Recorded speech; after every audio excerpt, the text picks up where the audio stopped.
હવે મારું દિમાગ એવું થઈ ગયું છે કે નફો ખોટનો કોઈ પણ પ્રશ્ન આવે કોઈ બી પરીક્ષાનો મને આવડવો જ જોઈએ. જો તમારે પણ આવો વિશ્વાસ જોઈતો હોય મેથ્સમાં તો 9 મિનિટની કાઢીને આ વિડીયો જોઈ લો અને એ પ્રમાણે તૈયારી સ્ટાર્ટ કરી દો. હેલો ફ્રેન્ડ્સ, તો આજના વિડીયોમાં મેં તમને ગણિતની તૈયારી કેવી રીતના કરવી એની માહિતી આપીશ. તો બસ થોડો સમય નીકાળીને આ વિડીયોને પૂરો જોજો. ગણિત કઈ રીતના શીખવું એ મેં તમને આ વિડીયોમાં બતાવીશ. અને અધૂરો વિડીયો જોશો તો વિડીયોમાં ખ્યાલ નહીં આવે, કારણ કે જે પ્રોસેસ જે છે એ પૂરી સાંભળવી તમારે જરૂરી છે. તો ચાલો આજનો વિડીયો આપણે સ્ટાર્ટ કરીએ. તો ગુજરાત સરકારની તેમજ કેન્દ્ર સરકારની બધી જ સરકારી ભરતીની જે પરીક્ષા આવે એમાં ગણિત હવે કમ્પલસરી કરી દેવામાં આવ્યું છે. અને આમાં તમને ખબર હોય તો ગણિતનો સિલેબસ મોટા ભાગે ધોરણ 10 સુધીનો રાખવામાં આવે છે. ધોરણ 11 કે 12 નહીં, ફક્ત ધોરણ 10 સુધીનો જે ગણિતનો વિષય હોય, બરાબર, એનો સિલેબસ રાખવામાં આવે છે. હવે કોઈ ધોરણ 10માં ભણતો જે વિદ્યાર્થી હોય, બરાબર, 15 થી 16 વર્ષનું હોય, અને તમે જ્યારે 10મા બોર્ડમાંનું રિઝલ્ટ આવે છે ત્યારે તમને ખબર હશે કે એ લોકો કેટલા માર્ક્સ ખેંચી લાવતા હોય છે. 99 માર્ક્સ, 100 માર્ક્સ, 98 માર્ક્સ, 95 માર્ક્સ. તો એક 15 થી 16 વર્ષનું બાળક જો આટલા માર્ક્સ ખેંચી લાવતો હોય, બરાબર, થિયરી લખીને પણ, ઓપ્શન વાળા પ્રશ્નોના જવાબ પણ લખે છે અને થિયરી લખીને પણ જો આટલા માર્ક્સ લાવતો હોય તો તમે તો 20 થી 25 વર્ષના છો, બરાબર. તમે કેમ ના લાવી શકો? તમે પણ લાવી શકો છો. કેવી રીતના લાવવાના છે એ મેથડ મેં તમને આ વિડીયોમાં શીખવાડીશ. માની લો કોઈ માણસ પાણીમાં તરવાની એક બુક લાવે છે, બરાબર, અને એમાંથી વાંચવાનું શરૂ કરે છે અને બધું જ શીખે છે કે પાણીમાં હાથ કઈ રીતના હલાવવા, પગ કઈ રીતના હલાવવા, બરાબર, શ્વાસ કઈ રીતના લેવો, એમ કરીને પૂરી બુક આખી તૈયાર કરી દે છે. તો શું એ માણસ એટલા કોન્ફિડન્સથી એવું કહી શકશે કે હવે હું પાણીમાં તરી શકું છું? આખી બુક આવડતી હશે તો બી એ માણસ એવું નહીં કહી શકે કે મને તરતા આવડે છે, કારણ કે અમુક વાતો પ્રેક્ટિસથી આવડે છે. અને ગણિત પણ એવો વિષય છે કે જેમાં તમે પ્રેક્ટિસ કરશો તો જ તમને, બરાબર, દાખલા આવડશે અને તમારો ટાઈમ પણ ખૂટે નહીં અને સારી રીતના તમે એક્ઝામમાં પરફોર્મન્સ કરી શકશો. હવે આ મેથ્સની તૈયારી કેવી રીતના કરવી, ચાલો હવે મેં તમને સમજાવું છું. હવે મેથ્સમાં એટલે કે ગણિતમાં પહેલાની જેમ સિમ્પલ દાખલા આવતા નથી કે સૂત્ર મૂકો અને જવાબ આવી જાય. કોમ્પિટિશન વધી ગઈ છે, તો ડીપમાં તમારે ગણિતની તૈયારી કરવી પડશે. તમે શું ગલતી કરો છો? તમે પરીક્ષા આવે, ફોર્મ ભરો, ગણિતની થોડી તૈયારી કરો અને પછી એક નોર્મલ સબ્જેક્ટની જેમ ગણિતની તૈયારી કરવાની નથી. તમારે પૂરેપૂરું ગણિત શીખવું પડશે. તમારે બેઝિક શીખવું પડશે, તમારે નંબર સિસ્ટમ શીખવી પડશે. અને બેઝિક તમને કોઈ નહીં શીખવાડે, તમારે જાતે શીખવું પડશે.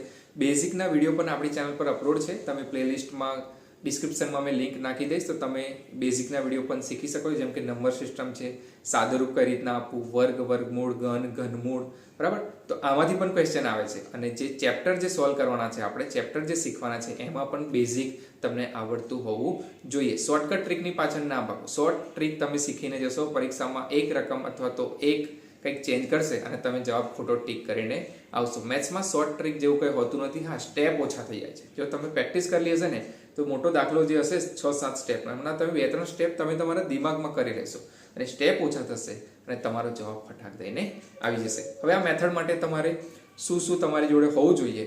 તો આ મેથડ માટે તમારી પાસે મેથ્સની કોઈ પણ 2 થી 3 બુક હોવી જોઈએ. કોમન બુક નહીં. કોમન બુક એટલે કેવી બુક કે જેમાં માન લો પોલીસ કોન્સ્ટેબલની બુક છે, એમાં મેથ્સનો એક સબ્જેક્ટ આપેલો, એવું નહીં. મેથ્સની પૂરી બુક કે જેમાં ખાલી મેથ્સ જ હોય, રીઝનિંગ પણ નહીં, તો એમાં થોડું ડીપમાં આપેલું છે. હવે કોઈ બી પ્રકાશનની તમે મેથ બુક લઈ શકો છો. આવી 3 થી 4 બુક તમારે ખરીદવાની છે, તમને જે ફાવે એ. હિન્ટ આપી દો કે કઈ રીતના સારી બુક લેવી. તો જેમાં કોઈ બી ચેપ્ટર હોય તો એમાં સ્ટાર્ટિંગમાં થિયરી આપેલી હોય, બરાબર, થિયરી આપેલી હોય, ડાયરેક્ટ દાખલા નહીં, થિયરી આપેલી હોય, અને દાખલા જે આપેલા હોય એનું સોલ્યુશન પણ આપેલું હોય, અને લાસ્ટમાં તમને પ્રેક્ટિસ કરવા માટે ક્વેશ્ચન પણ આપેલા હોય અને એના જવાબ પણ આપેલા હોય. આવી 3 થી 4 બુક તમારે ખરીદી લેવાની છે. એક સારો મોબાઈલ કે જેમાં યુટ્યુબ ચાલતું હોય, અને બીજું એક મસ્ત નોટબુક બનાવવાની છે. એ નોટબુક આપણને નોકરી ના મળે ત્યાં સુધી આપણે એને સાચવવાની છે. તો એક મસ્ત નોટબુક બનાવવાની છે જેમાં આપણે બધું લખીશું. તો આ 3 વસ્તુની સાથે આ મેથડથી આપણે તૈયારી સ્ટાર્ટ કરીશું. માની લો આપણે પહેલું ચેપ્ટર લઈ લઈએ છીએ નફો અને ખોટ, બરાબર. નફો અને ખોટથી મેં શરૂઆત કરી. તો સૌથી પહેલા આપણે શું કરવાનું છે? આપણે યુટ્યુબમાં ગુજરાતીમાં જ લખી દેવાનું છે નફો અને ખોટ, બરાબર. સ્ટાર્ટિંગમાં જ જે 2-3 વિડીયો આવે એ તમારે જોવાના છે. દાખલા ગણવાના નથી. હમણાં તમારે ખાલી નફો અને ખોટ શું છે એ સમજવાનું છે કે ભાઈ નફો ક્યારે થાય, ખોટ ક્યારે જાય, બરાબર, એને ટકામાં કઈ રીતના ફેરવવું, બરાબર, પડતર કિંમત શું છે, આ બધી થિયરી તમારે સમજવાની છે. આ બધું સમજી લીધા પછી તમારે જે તમે 3 જે ચોપડી લીધી છે એમાંથી એક ચોપડીમાં બરાબર એનું જે થિયરી આપેલી હોય એ વાંચવાની છે બરાબર. એ વાંચી હવે બીજી જે ચોપડી છે એની થિયરી વાંચો બરાબર. ત્રીજી જે ચોપડી છે એની થિયરી વાંચો અને ત્રણેયમાં જે તમને જે નવું નવું દેખાય બરાબર. પહેલા એકમાં યુટ્યુબમાંથી શીખ્યા એનું આપણે ચોપડામાં નોટ ડાઉન કર્યું. પહેલા જે બુક વાંચી એમાંથી જે નવું દેખાય, બીજી બુકમાં નવું દેખાય, ત્રીજી બુકમાં જે નવું દેખાય એ તમારે નોટ ડાઉન કરવાનું છે. એની એક અલગ થિયરી ચારમાંથી બરાબર 4 જગ્યાએથી આપણે એક થિયરી બનાવવાની છે અને એ તમારી નોટબુકમાં લખવાની છે. હવે આપણે દાખલા ગણવાના સ્ટાર્ટ કરીશું. તો નફો ખોટના દાખલા આપણે પહેલી બુકમાંથી ગણી લીધા બરાબર. પહેલી વારમાં ખબર ના પડે તો બીજી વાર ગણો, 3 વાર ગણો, પણ એક જ નોટબુકના જે દાખલા હોય, કારણ કે નફો અને ખોટના 25 થી 30 પ્રકારના દાખલા આવતા હોય છે.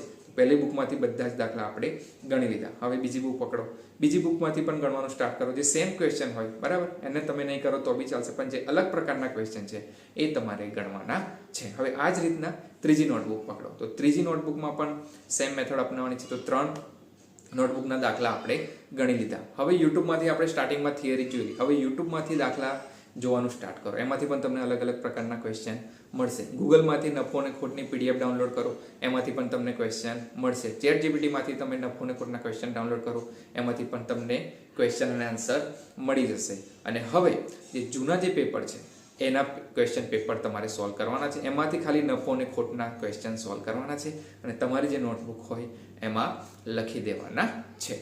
હવે આટલું કર્યા પછી મારું દિમાગ કેવું થઈ ગયું છે તમને કહું. આપણે શું કર્યું? આપણે 3 જે બુક હતી એના દાખલા ગણી લીધા, આપણે જૂના ક્વેશ્ચન પેપરના દાખલા પણ ગણી લીધા, આપણે યુટ્યુબના દાખલા પણ ગણી લીધા, ફક્ત નફો અને ખોટના બરાબર. તો હવે મારું દિમાગ એવું થઈ ગયું છે કે ભાઈ નફો ખોટનો કોઈ પણ ક્વેશ્ચન આવે કોઈ બી પરીક્ષાનો એ મને આવડતો હોય. કોઈ બી પરીક્ષા એટલે ગુજરાત સરકારની જે ક્લાસ 3 ની પરીક્ષા આવે, ક્લાસ 2 ની પરીક્ષા આવે, GPSC ની હોય, SSC ની હોય, રેલવેની હોય, SSC MTS હોય, CGL હોય, બેંકની કોઈ પણ ભરતીના જે પેપરો હોય બરાબર. કોઈ પણ ક્વેશ્ચન હશે, નફો અને ખોટનો જે ક્વેશ્ચન હોય એનો જવાબ મને આવડશે, એનું સોલ્યુશન હું 100% લાવી શકીશ. આવું મારું માઇન્ડસેટ થઈ ગયું છે. બીજા બધા ચેપ્ટર હમણાં મને આવડે છે કે નહીં આવડતું મને કશું નથી ખબર, પણ નફો અને ખોટનો જે ક્વેશ્ચન હોય એ મને 100% આવડે છે એવું મારા દિમાગમાં હવે થઈ ગયું છે અને એટલો કોન્ફિડન્સ મારામાં આવી ગયો છે. મેં એવું માની લીધું છે કે હું નફો અને ખોટનો ક્વેશ્ચન બરાબર કોઈ બી પરીક્ષાનો હોય એને છોડું નહીં. આટલો કોન્ફિડન્સ ક્યારે આવશે? તમે જો આટલી 4-5 જગ્યાએથી જે તૈયારી મેં તમને કરવા કીધી એટલું સોલ્વ કરશો ને તો ચોક્કસ તમને નફો અને ખોટનો જે ક્વેશ્ચન પેપર જે હોય બરાબર, જે ક્વેશ્ચન હોય એ તમને આવડી જશે. અને આટલું કરતાં તમારું એક ચેપ્ટર અહીંયા કમ્પ્લીટ થાય છે. હવે આ એક ચેપ્ટર કમ્પ્લીટ કરતાં ભલે તમને 4 દિવસ લાગે, 5 દિવસ લાગે કે 10 દિવસ લાગે, પણ તમારે આટલું કરવાનું છે. અને આ રીતે મેથ્સનું એક ચેપ્ટર પૂરું થાય છે. પછી તમે નવું ચેપ્ટર ચાલુ કરો, જેમ કે સાદું વ્યાજ, ચક્રવૃદ્ધિ વ્યાજ પકડો બરાબર. તો આગળ પણ તમે આ રીતના પછી એક એક કરીને ચેપ્ટર પૂરા કરતા રહો અને તમારી જે નોટબુક હોય બરાબર જે બનાવી છે એમાં લખતા રહો.